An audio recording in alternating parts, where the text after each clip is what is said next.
in my career interested in working on diseases that are more common in French Canadian. So today I'm going to tell you a story where patients are central from the beginning, and hopefully it will, all the way to the end, I'll be able to tell you how much it is a partnership. So I thought often I do that when there's conferences in Montreal or Quebec, is I give you a little bit of a taste of our original history of this population. I think it adds to your trip and it allows me to somewhat educate you on this very special offshoot of human history. Then talk a little bit about the ataxia, which is a hard subject even for neurologists. So just so that you know a little bit what we're talking about, because I'm talking about aging of gait. For some of you, it may be interesting to know about that type of aging.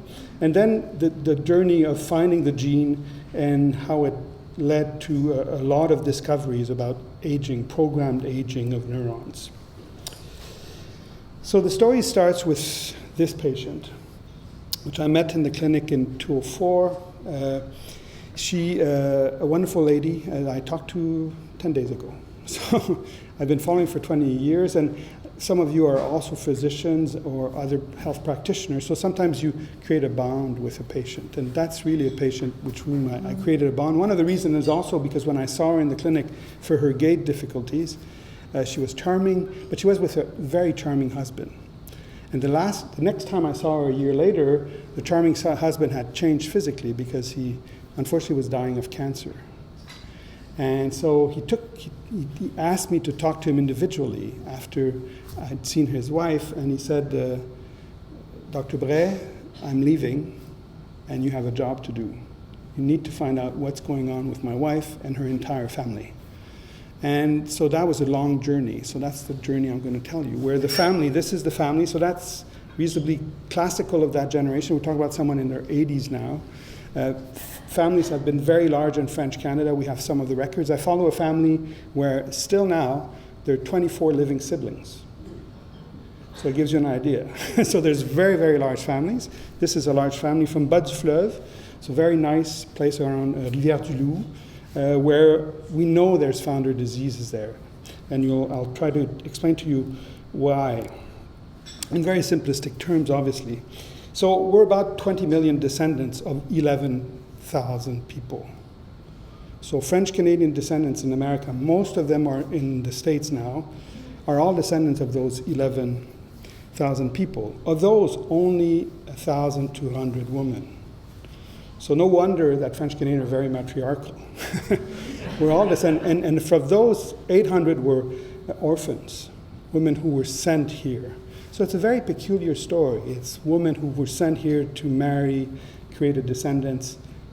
It implies that we're all related. So in fact, when you work on genetic disease of French Canadian, you work on a family disease. So we're talking about partnership, but again, when I looked at that patient, she looks very much like one of my aunt.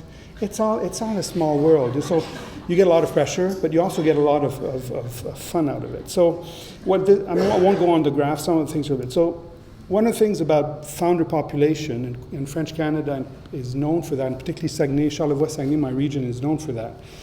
One of the mythology for the lay and even the medical public is that founder effect means that people are inbred. It's not true. French Canadian came from the ancestors who settled the land, who stayed, came from many regions of France because they were mostly military people. And only a few regions sent a lot of genes because they were familial recruitments or sub-region recruitment. And most of them are very diverse. So if you look at the genetic makeup of French Canadians and using markers, the distribution is not so very different than France, which was a very outbred population at that point, if you want. You know how many languages? I won't go to you because you can't answer, but there were in France before Napoleon, there were 80 languages spoken in France in dialects. 80. Yeah. So it was a very diverse population. And because of the military way, they would recruit from everywhere. So yes, we have a bit more from the Western countries, but everywhere. And because there were a lot of orphans on the women's side, they came from everywhere in all walks of life. Some were noble women, most others were not. And they came to this land and essentially settled through the river system, which was the communication system. And that's a kind of image of how it happened. So you have a kind of Polaroid of the St. Lawrence River, which is the blue, Quebec City being here, the first point of settlement, Montreal where we are today, here. And then you see the entry in the early French regime, later French regime. 1760 is the end of the French regime, and it just spreads. And then you start seeing other outposts, if you want, people going up rivers to settle, because it was essentially an agricultural forestry type of settling of the land. So because of this accidental events of migration, some regions are more descendants of certain founders than others. And so this kind of mosaic of genetic pools creates a population that is fragmented. So not everyone is related in Quebec in some ways, but some regions are more related than others, or certainly more related than compared to another region. So in the 60s, people realized that was a way to find genes and describe disease. And so in fact, if you look at Ataxia, this is Quebec. I don't know if you're fully oriented again. Quebec is here, Montreal is here. Sorry if it's McGill-centric. And then again, the St. Lawrence River. And so those are all founder disease. Some are recessive, some are dominant. So if I see in my clinic someone with SCA2, okay, which is a dominant disease, I can say I saw 60 of your little cousins in the last 20 years, and you all come from this village of Gaspésie. Half of them say, how come you know that? And half of them say, oh yeah, I know that. So they don't know, but they share the same founder mutation. It's one small village where a couple settled, and everyone is a descendant, whether they live in Acadia, or whether they live in Abitibi, or they live in Beauce, they're all descendant. It's one family. So we have a lot of those. So we use that. So in fact, I do applied history, if you want, in the clinic. I ask my residents, my fellow, tell me really, where do they come from? And that we use the 4 grandparents. So family names is not very good because it doesn't follow necessarily the genes, but family names can help you, but also where do they come from? So it kind of gives you a kind of first filter before seeing the patients, because you know, okay, they come from this small village. It's all Friedreich's ataxia. You haven't seen the patient, but you kind of get an idea that it's probably that. So using this type of approach, I've been going through seeing patients all the time, and many of them it's real partnership, saying, I still don't know what you have. Let's work on it. We'll throw every technology that comes available. And I do a lot of work on different pathologies, including those ataxia, and I'm going to talk to you about one recent story. But to understand the reality and the importance for aging, which is one of the themes today, is most of us are happy because we don't have a gait disorder. But as we get older, we kind of accept that maybe we'll develop a gait disorder. It's a tolerance for that.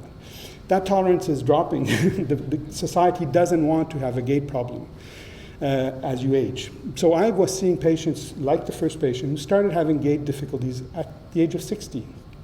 But knew her dad had that, one of her older sister had that, cousins had that, and it's really, she was fine before that, even athletic, but then suddenly she developed more symptoms and she said, oh God, I have the same disease as the family.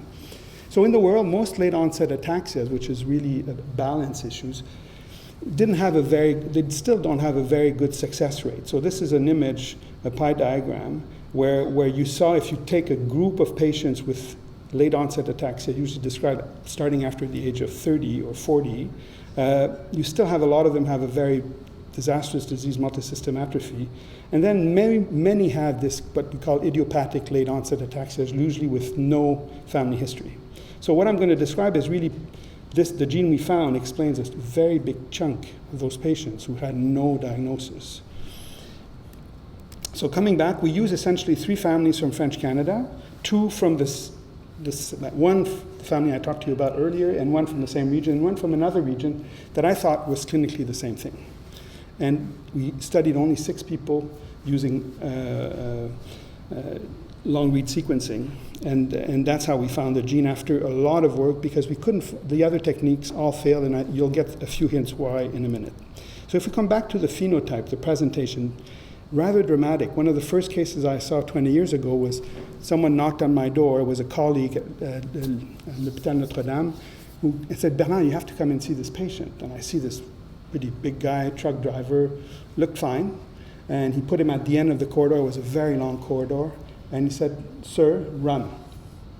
So when he started like a sprinter. And at the end of the corridor, he was speaking like that, and he was working like a drunk. So he had a really episodic exercise-induced ataxia. In fact, he has this one. So those people become intolerant to alcohol. They take one drink and they feel completely drunk in their gait, unfortunately with none of the benefits of the euphoria. So that can start at different ages. So that's a story we're getting recurrently in our families. About 50% of them were giving us but really the permanent ataxia was really around the age of 60, and then the walking stick later. And it was quite variable in its presentation. As you can see from wheelchair use, most of them continue to walk. They have no dementia, but they really, particularly for the athletics, I mean, it's a big change in their life. They can't see their retirement going down ski slopes like I hope I will be. So what we did is finding the genes, we decided to look at different cohorts, and we found that, in fact, without getting too much detail, we found an error in a gene that I'm going to discuss in a minute. And the error in the sequence was the same kind of sequence. It's a GAA repeat, it's a trinucleotide repeat, than Friedreich's ataxia, which is considered the most common recessive ataxia worldwide, European descent population. And so we thought we had a chance with the New England because of that. A gene that already was associated with an ataxia, same kind of repeat in an intron, found using the latest genetic techniques. And then I knew from experience, having done other papers like that, is you always hit an editor who said, oh, this is just a French-Canadian disease. I mean, who cares? You're an offshoot of humanity. You're a small offshoot. It's unrelated. It's not important for the rest of humanity. So we hit the editor with saying, oh, we're not going to fall in the trap. So we did a German cohort, we did a French cohort, an Australian cohort. And the editor finally said, oh, this is a good story. But we're an international journal. Do you have Asians? Asians would be great. If you can tell, you're on the phone, you're saying, what? So finally we found South India patients. It turned out it's because they had European descent, because in fact Asians don't have this disease. We were just lucky. And so that's how we managed. But if you see in French Canadian, it explains 61%. So we were going from not knowing what they're having to essentially finding that 60% of the patients we were seeing, and that's hundreds of patients, have a disease now that we know about. So it really made a big difference through collaboration. Now we've screened in the last 2 years patients from everywhere. It's not even an update file. So it's everywhere, and it's common. It's the most common cause of adult onset ataxia in all European descent population. It's probably, but I don't know if everyone would agree, so I'll say it and take it as just a statement. It's probably the most common ataxia ever described. So it's a French-Canadian founder effect, but it's the most common. So we're not so different from everyone, And you can, the accident of nature of this migration to this country created a perfect way of finding the mutation because we had large families. And a lot of them share the same error. But in fact, it's relevant for many people. Without dwelling too much on that, I just wanted to say a few words about the function. We knew the gene, we knew the protein function. It works with channels. So it makes sense. You're drinking, changes your ionic pulse in the cerebellum, which is the part of the brain that's important for the balance. And then it doesn't work as well, and so you become more ataxic and more visual, and nystagmus and diplopia. So it's really it's a channelopathy, if you're familiar with that word. In fact, we know that this gene helps create channels at a place that's very important in the cerebellum, which is the action hillock of Purkinje cell, which is the pacemaker. So the cerebellum is always pacing and at different speed depending on movement.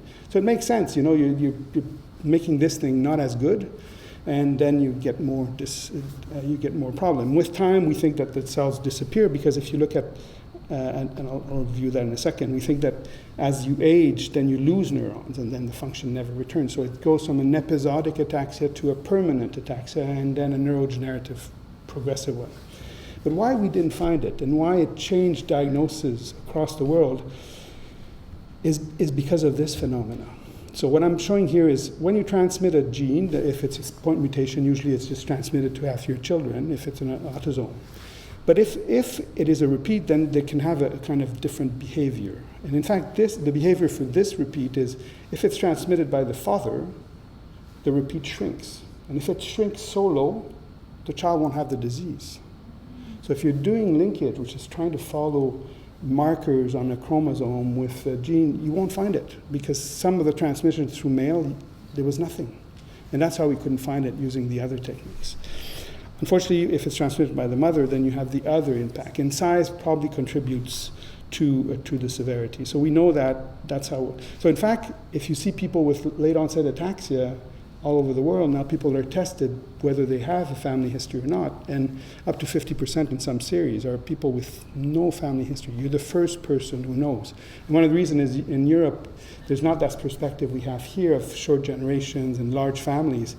Often they have parents, and maybe they've learned about their grandparents. They never met him. Not a lot of cousins. They're not large families, and that has been the case for almost 2 centuries in most, at least Western European countries. Just an image to say it's a slow disease, one of the slowest disease, and on pathology you see this. You see the cerebellum, and you have loss of Purkinje cells. So. There's trainees here. Sometimes trainees are much smarter than us. So one of the trainees, David Pellerin, was looking at all these sequences we're producing, and he realized that all our patients who had an expansion, so it's an increased size, didn't have a small piece of 17 nucleotides just before the stretch. And said, this is strange. So using a lot of things, we convince ourselves that in fact, what happened is in evolution, the repeat appeared but stay small. And then in a part of of the descendants of humans, suddenly some people lost this sequence, and then it became unstable. In Asia, most people have that small stabilizing sequence and never get a big sequence. But if you lose a stabilizing sequence, then it starts moving. So it's really only in some human phenomena that predispose to these mutations. So the repeat appeared late, and also this instability appeared late. So it's always interesting to think that the cerebellum is a late expansing. In fact, the cerebellum has more neurons than any other part of the brain, and it expanded later in evolution. So it's really important for some of our fine coordination.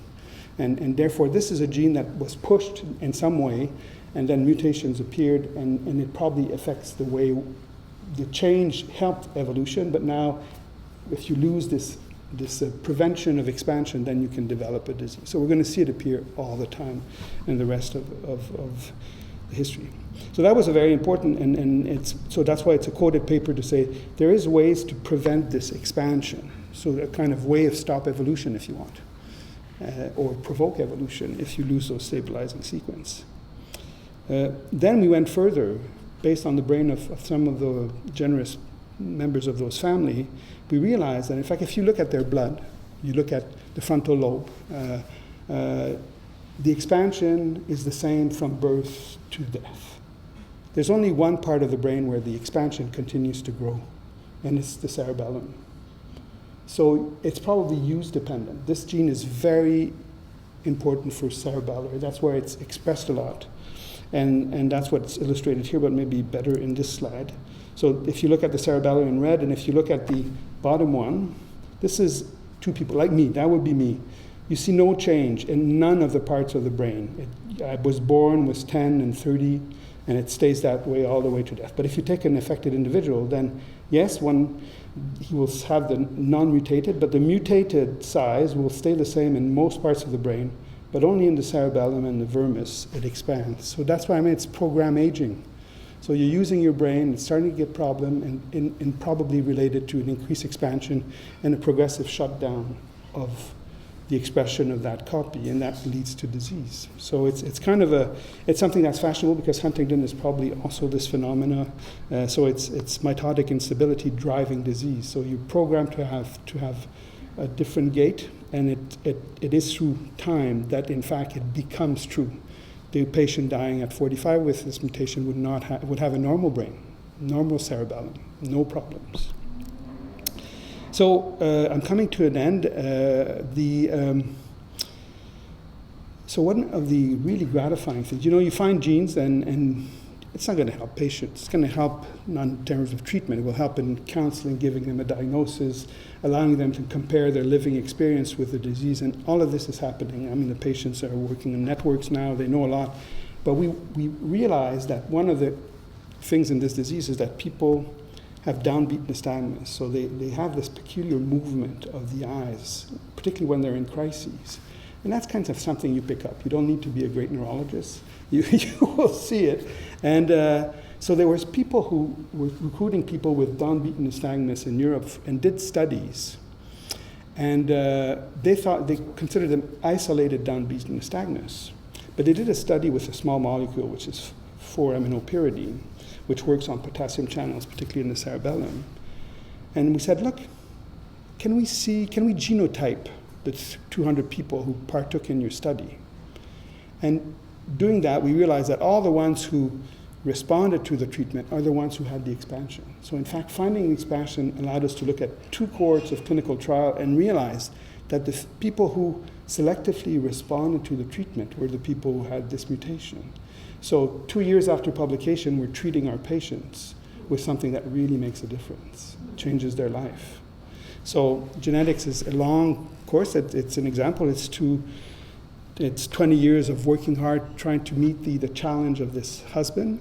But at the end, I'm treating her. So 10 days ago, I was talking to her because she just started the treatment. And I said, your voice has changed. And she said, Dr. Brais, my sister told me that yesterday also. So hopefully we'll maybe not get her walking, she's old, but probably make her life better. And obviously we can't do this type of work without a lot of collaborators. So this is, over the last 2 years, we've managed to grow a 40-center collaboration. And thanks a lot to, I'm looking at the table where there's a lot of youngsters, it's just because people won't want to collaborate with me, I'm an old guy. But they certainly want to collaborate with a new star. And this guy, David Pellerin, who's going to take my job one day, is a smooth, hard-working person who makes it happen. So a lot of the network is because he's such a great guy and making it work. So on that, thank you very much. I'll be looking forward to your questions.